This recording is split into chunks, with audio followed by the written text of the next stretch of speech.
Good morning. Welcome to Quiet Echo. I am not Teresa. My name is George Kahn. Teresa asked me to sit in this chair today because something is happening tomorrow she thought I should talk about. Tomorrow morning, 2 billion people will begin to fast.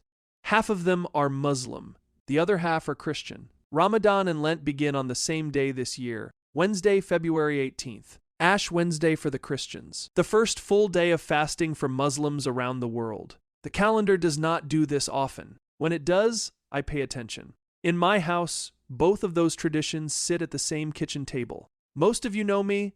I run the small engine repair shop on Birch Street. I coach the junior high soccer team in the fall.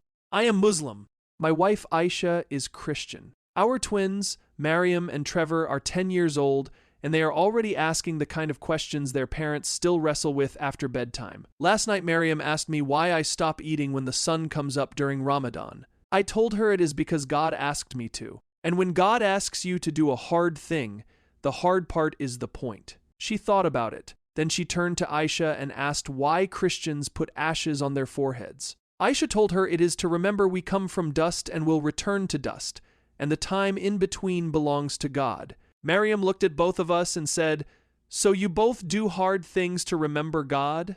She is 10 years old. She understood what the cable news never will. I am not a scholar. I am not a theologian. I am a man who fixes lawnmowers and changes spark plugs and tries to raise 2 children in a house where the Quran sits on the same shelf as the Bible. What I know about faith I learned from doing it, from getting up before dawn to pray, from watching my wife kneel beside the bed each night, from listening to my children ask questions I cannot always answer. Here is what I know. Fasting is not popular. Self-denial is not trending. The world outside my shop door is built on the opposite idea. Consume more, want more. Fill every empty space with noise and appetite. Ramadan says no. Lent says no. They both say hunger has a purpose. The emptiness you feel when you push the plate away, that is the space where God speaks. And while 2 billion people prepare to fast, the world keeps burning. Today in Geneva, American and Iranian diplomats sat down for a second round of nuclear talks. In the same city, Russia and Ukraine sat across another table trying to end a war.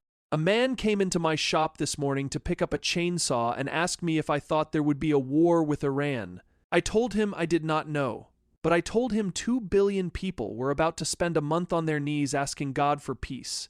And I have learned not to bet against that kind of prayer. He was quiet for a moment. Most people are when you bring God into a conversation about geopolitics.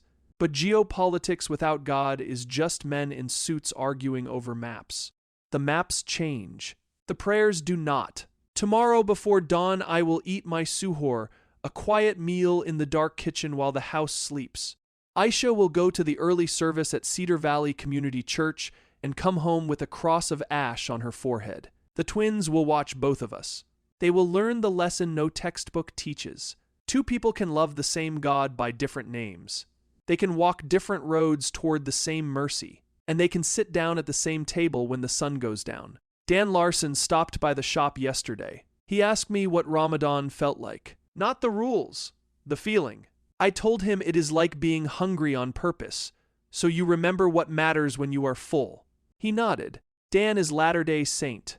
His people fast the first Sunday of every month. He told me the first few hours are just hunger, but by afternoon something shifts.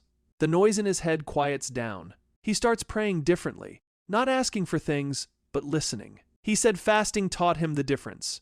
3 faiths in one conversation: Muslim, Christian, Latter-day Saint. 3 men standing in a repair shop talking about what happens when you stop eating and start listening. That is Cedar Valley. Tomorrow is also the Lunar New Year, the year of the fire horse.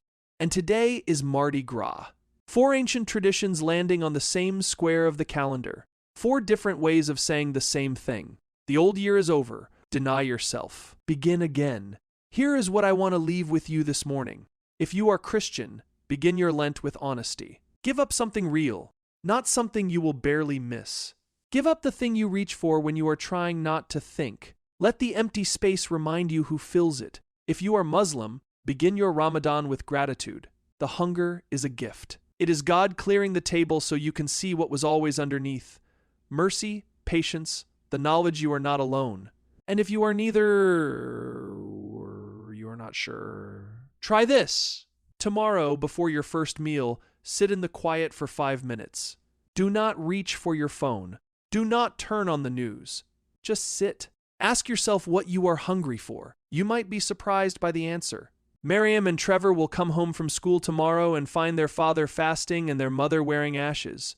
They are learning something the world has mostly forgotten. You do not have to agree on everything to love under the same roof. You just have to agree on what matters. 2 faiths, 1 table, 1 God who is patient enough to wait for all of us. Ramadan Mubarak, and a blessed Lent to you. This has been Quiet Echo. I'm George Kahn. Quiet Echo will be back tomorrow. We will see you then. This podcast is part of the fictional Cedar Valley News series. While the people in town are fictional, the national events they reflect on are real. Want to know the full story behind Cedar Valley? Teresa, Caleb, Dan, and the community you've come to know in these editorials first came together in Quiet Echo. Discover how a small town found its way from fear to fellowship, 1 quiet act of courage at a time. Available on Amazon.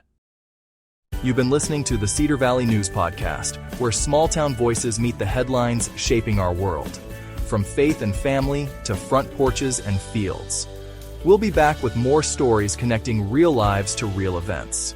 Until next time, keep your porch light on, your faith strong, and your heart open.